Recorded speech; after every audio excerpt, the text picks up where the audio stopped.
भारत में संघवाद मतलब ये जो केंद्र और राज्यों के बीच सत्ता का बंटवारा है, इसकी सफलता की कहानी ना सिर्फ संविधान की धाराओं में नहीं लिखी है। असल कामयाबी तो छुपी है हमारे देश की लोकतांत्रिक राजनीति के चलने के तरीके में। आज हम इसी पहलू की गहराई में उतर रहे हैं और हमारा आधार है एनसीईआरटी की कक्षा 10 की किताब लोकतांत्रिक राजनीति का एक चैप्टर संघवाद। उसी का एक हिस्सा हम देख रहे हैं। तो आज हम क्या समझने की कोशिश कर रहे हैं?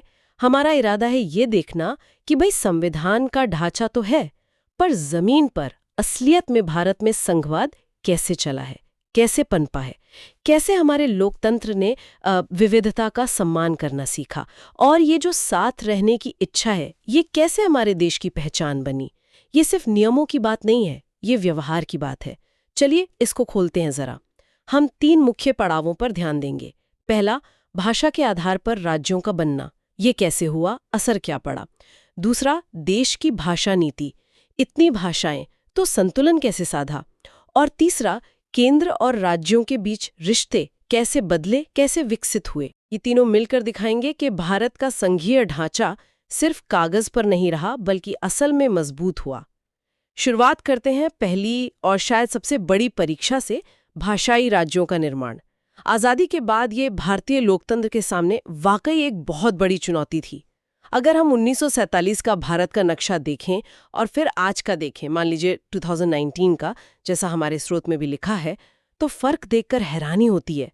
कई पुराने राज्य तो गायब ही हो गए, उनकी जगह नए राज्य आ गए, सीमाएं बदल गईं, नाम तक बदल गए। ये सिर्फ लकीरें खींचना नहीं था ना। बिल्कुल, ये भारत के विचार को ही एक तरह से आकार देना था। और इस बड़े बदलाव का मुख्य कारण था भाषा। मतलब कोशिश ये थी कि एक भाषा बोलने वाले लोग जहां तक हो सके एक ही राज्य में आ जाएं। पर यह पूरी कहानी नहीं है। जैसा आपने कहा, सिर्फ भाषाई आधार नहीं था। कुछ राज्य संस्कृति या कह लीजिए जातीयता या फिर भौगोलिक पहचान के आधार पर भी बने। जैसे नागालैंड है, उत्तराखंड, झारखंड, ये उदाहरण है। ये दिखाता है कि राज्यों का बनना सिर्फ प्रशासनिक सुविधा नहीं था, अच्छा, बल्कि ये भारत की अलग अलग पहचानों को एक तरह से सम्मान देना था, उन्हें राष्ट्रीय ताने बाने में ठीक से जगह देना था। तो ये विविधता को स्वीकार करने का एक बड़ा कदम था। हाँ, एक ठोस कदम। अच्छा, तो जब शुरुआत में ये मांग उठी कि भाषा के आधार पर राज्य बनाओ, तो क्या माहौल था? क्या सब राजी थे? स्रोत तो कहता है कि कुछ राष्ट्रीय नेताओं को डर लग रहा था। डर था कि कहीं देश टूट ना जाए। हाँ, डर तो था, और ये डर बहुत गहरा था। देखिए, आज़ादी और बंटवारे के तुरंत बाद का समय था वो। देश की एकता सबसे ऊपर थी। सही बात है। तो नेताओं को नेता भी भाषा के नाम पर राज्यों को बांटना कहीं अलगाववाद न भड़का दे। इसलिए केंद्र सरकार ने कुछ समय तक इस मांग को टाला भी, विरोध भी किया। तो फिर ये डर गलत साबित हुआ? हाँ, अनुभव बिल्कुल उल्टा रहा।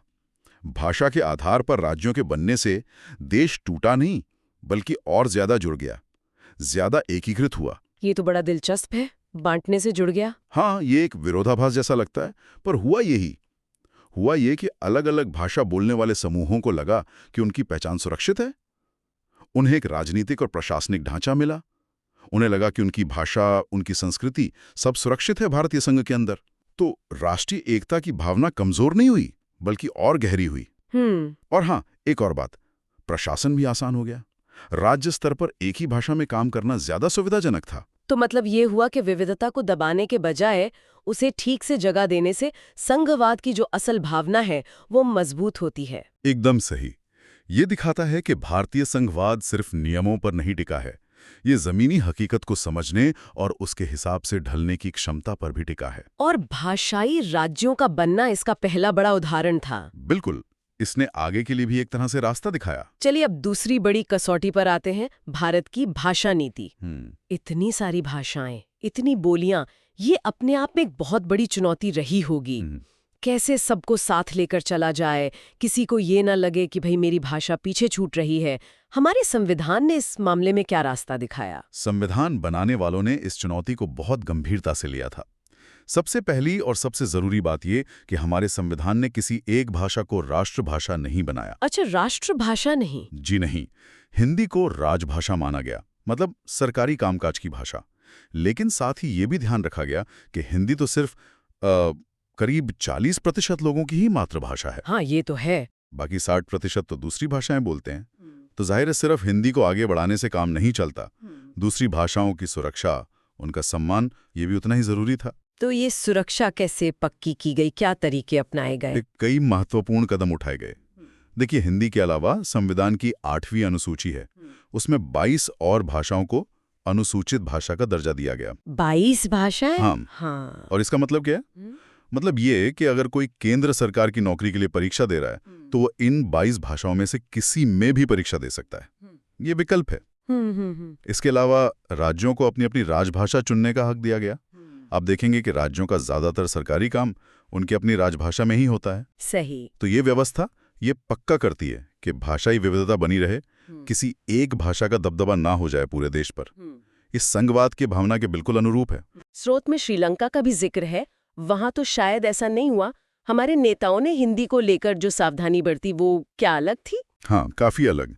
श्रीलंका में देखिए क्या हुआ, सिंघली भाषा को एकमात्र राजभाषा बना दिया गया, तमिल भाषा को नजरअंदाज किया गया। नतीजा, गृह युद्ध जैसे हालात बन गए। ओहो। भारत के नेताओं ने शायद इन खतरों को समझा और हिंदी के प्रयोग को बढ़ावा देने में बहुत ही सतर्क और लचीला रवैया अपनाया। संविधान में शुरू में लिखा था कि 1965 में सरकारी कामकाज में अंग्रेजी का प्रयोग बंद हो जाएगा और उसकी जगह पूरी तरह हिंदी ले लेगी। लेकिन ऐसा हुआ तो नहीं, है ना? मुझे याद आ रहा है स्रोत में तमिलनाडु के आंदोलन का जिक्र है। बिल्कुल सही। जब 1965 पास आया तो कई गैर हिंदी भाषी राज्य, खासकर दक्षिण भारत के राज्य, इसके सख्त खिलाफ हो गए। तमिलनाडु में तो ये विरोध बहुत उग्र हो गया, हिंसक आंदोलन बन गया। क्यों?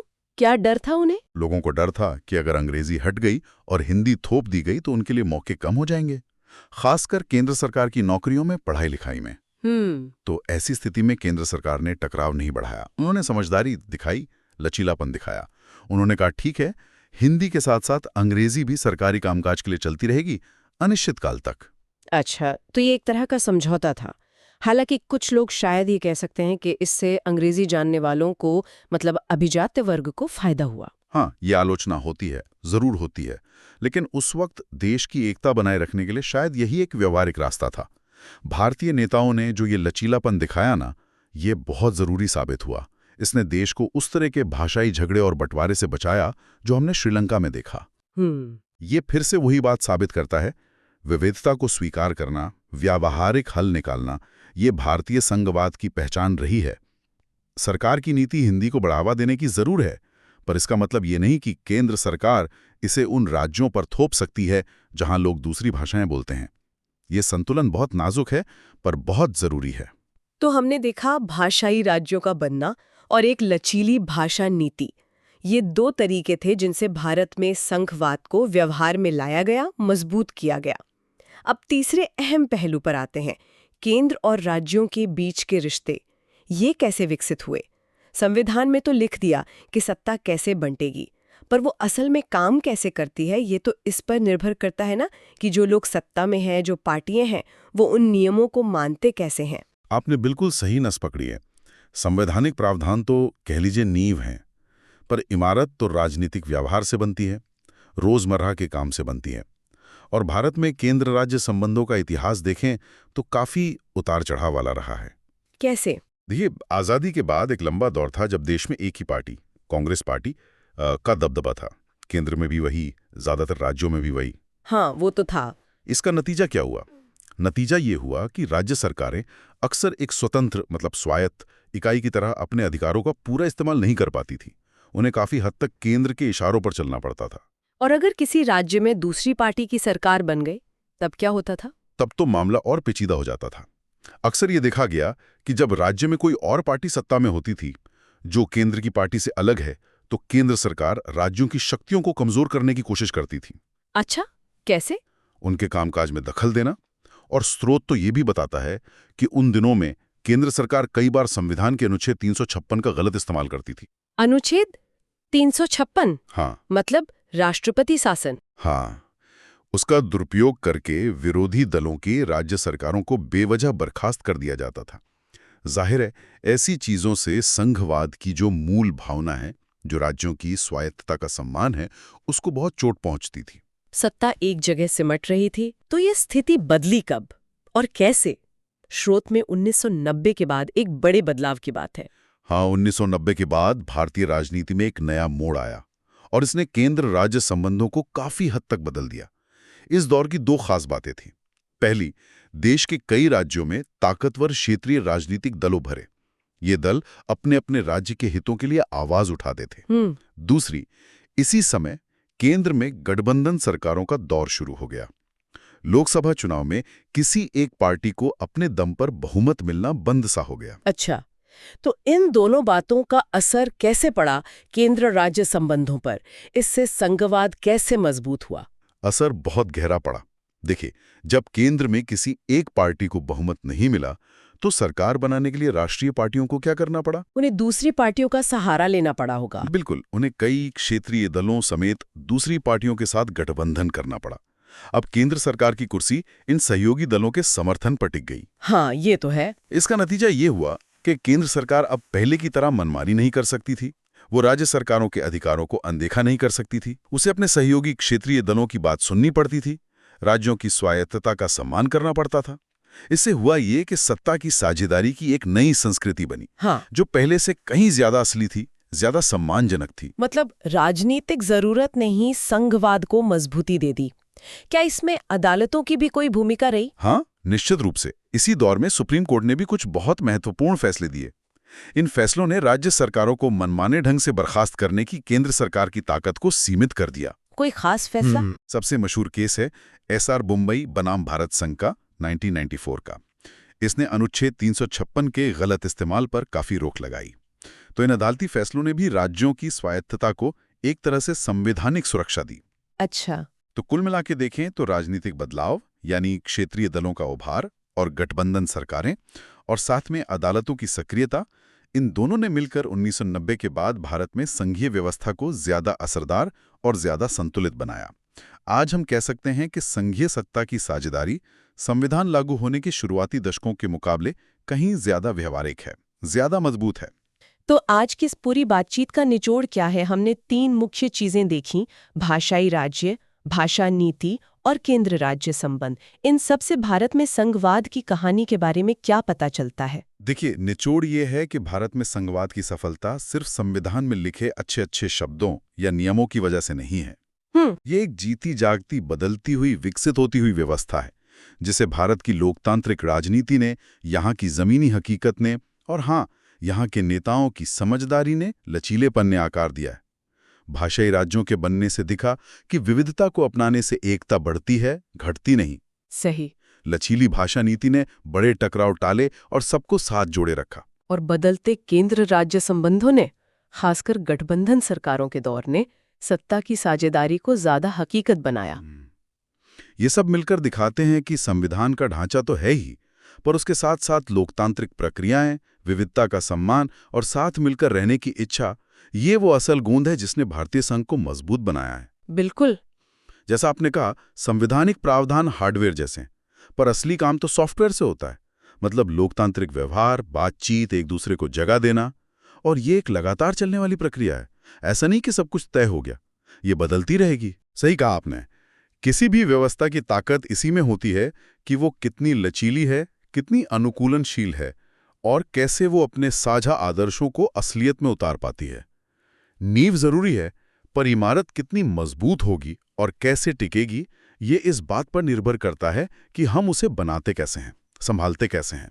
और जाते जाते हमारे सुनने वालों के लिए एक सवाल छोड़ जाते हैं सोचने के लिए। हमने देखा कि कैसे राजनीतिक और सामाजिक बदलावों ने भारत में संघवाद के व्यवहार को बदला है, खासकर केंद्र राज्य संबंधों और क्षेत्रीय दलों के मामले में। तो अगर हम भविष्य की ओर देखें, तो भारतीय संघवाद के व्यवहार में अगला बड़ा बदलाव या अगली बड़ी चुनौती क्या हो सकती है? किस चीज पर नागरिकों और नीति बनाने वालों को ध्यान देने की जरूरत होगी? क्या वो राज्यों के बीच या केंद्र और राज्यों के बीच पैसों का बंटवारा होगा, मतलब वित्तीय संघवाद, या फिर सहकारी संघवाद, मतलब मिलकर काम करने के नए तरीके? ये कुछ ऐसा है जिस पर आज की बातचीत के आधार पर आगे सोचा जा सकता है।